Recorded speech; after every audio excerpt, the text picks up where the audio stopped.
Assalamualaikum warahmatullahi wabarakatuh. Puji syukur atas kehadiran Allah Subhanahu wa taala yang telah memberikan kita rahmat serta karunia dan hidayah sehingga kita semua dapat melakukan proses pembelajaran melalui video ini dalam keadaan sehat walafiat. Kedua kalinya salawat serta salam semoga tetap tercurah sanjungkan kepada junjungan besar Nabi kita, yakni Nabi Muhammad SAW. Nabi yang telah membawa kita dari alam jahiliyah menuju alam yang penuh dengan ilmu pengetahuan seperti yang kita rasakan pada saat ini. Baiklah teman-teman sekalian, perkenalkan nama saya Hengki Farizal, saya dari kelompok 9. Pada kesempatan kali ini, saya akan membuat video pembelajaran tentang sejarah kodifikasi Al-Quran. Pada mata kuliah Ulumul Quran, dosen pengampu Ibu Putri Rezeki Rahayu MAG. Dan pokok pembahasan yang pertama yaitu mengenai pengertian pengumpulan Al-Quran. Yang dimaksud dengan pengumpulan Al-Quran atau Jam'ul Quran oleh para ulama adalah dalam firman salah satu dari dua pengertian sebagai berikut. Yang pertama, pengumpulan dalam arti hifzuhu atau menghafalnya dalam hati. Juma'ul Quran artinya hufazuhu, penghafalannya orang yang menghafalkannya di dalam hati. Inilah makna yang dimaksudkan dalam firman Allah kepada Nabi senantiasa menggerak-gerakkan kedua bibir dan lidahnya untuk membaca Al-Quran. Yang kedua, yaitu pengumpulan dalam arti kitabatuhu kullihi atau penulisan Al-Quran semuanya, baik dengan memisah-misahkan ayat-ayat dan surah-surahnya, atau menertibkan ayat-ayat sematik dan setiap surah ditulis dalam satu lembaran secara terpisah, ataupun menertibkan ayat-ayat dan surah-surahnya dalam lembaran-lembaran yang terkumpul yang menghimpun semua surah. Sebagiannya ditulis sesudah bagian yang lain. Nah, pembahasan selanjutnya yaitu mengenai pengumpulan pada masa Rasulullah. Cara pertama Allah memelihara Al-Quran dengan memudahkan Nabi membaca dan menghafalnya. Setelah itu, Nabi membaca dan menerangkannya kepada para sahabatnya. Khusus Nabi mendiktekan ayat-ayat yang turun itu kepada para penulis wahyu yang beliau tunjuk sendiri. Kemudian para penulis wahyu menulisnya pada tulang-tulang, pelepah kurma, batu tipis, permukaan batu besar, papan-papan, kulit binatang, pelana-pelana, dan juga dihafal oleh para hafiz muslimin. Sebelum wafat, Nabi telah mencocokkan Al-Quran yang diturunkan Allah kepada beliau dengan Quran yang dihafal para hafiz supaya mempermudah penghafalannya.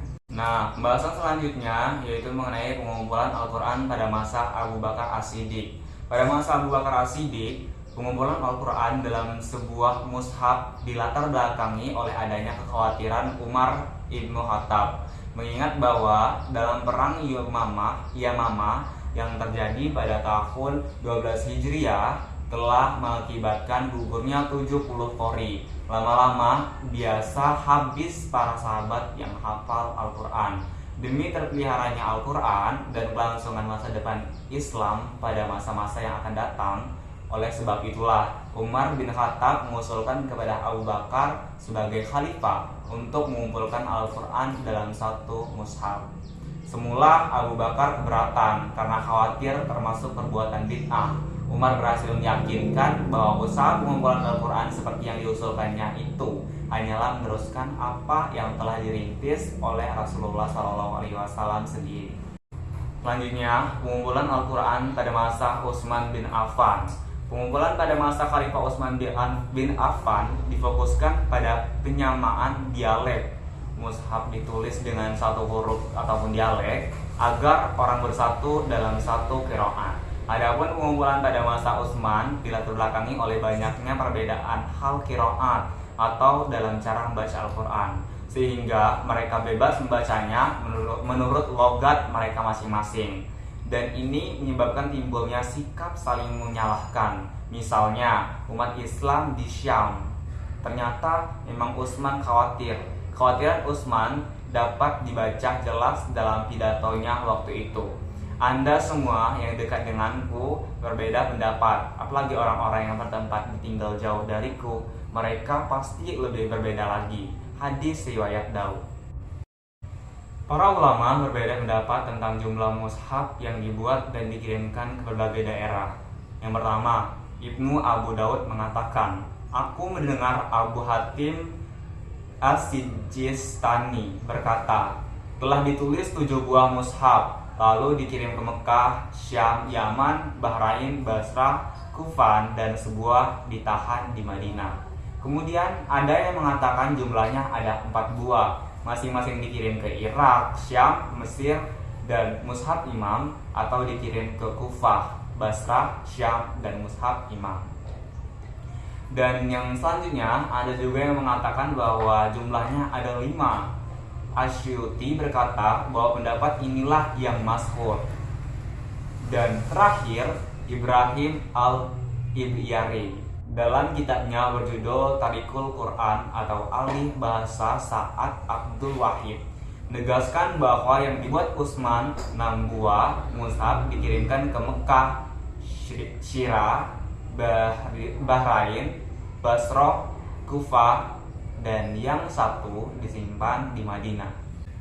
Selanjutnya, ada perbedaan pengumpulan Al-Quran pada masa Utsman dan Abu Bakar. Apa saja perbedaannya? Yang pertama, pada masa Abu Bakar As-Siddiq, yaitu menghimpun Al-Quran secara keseluruhan dalam satu mushaf, sehingga tidak ada satupun yang tercecer tanpa mendorong orang-orang agar bersatu dalam satu mushaf saja.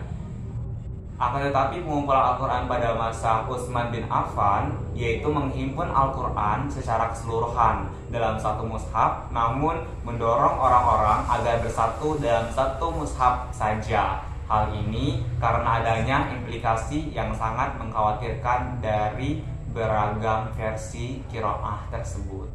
Baiklah teman-teman sekalian, itulah materi pembelajaran yang dapat saya sampaikan. Lebih dan kurang saya mohon maaf. Wabillahi taufiq wal hidayah. Wassalamualaikum warahmatullahi wabarakatuh.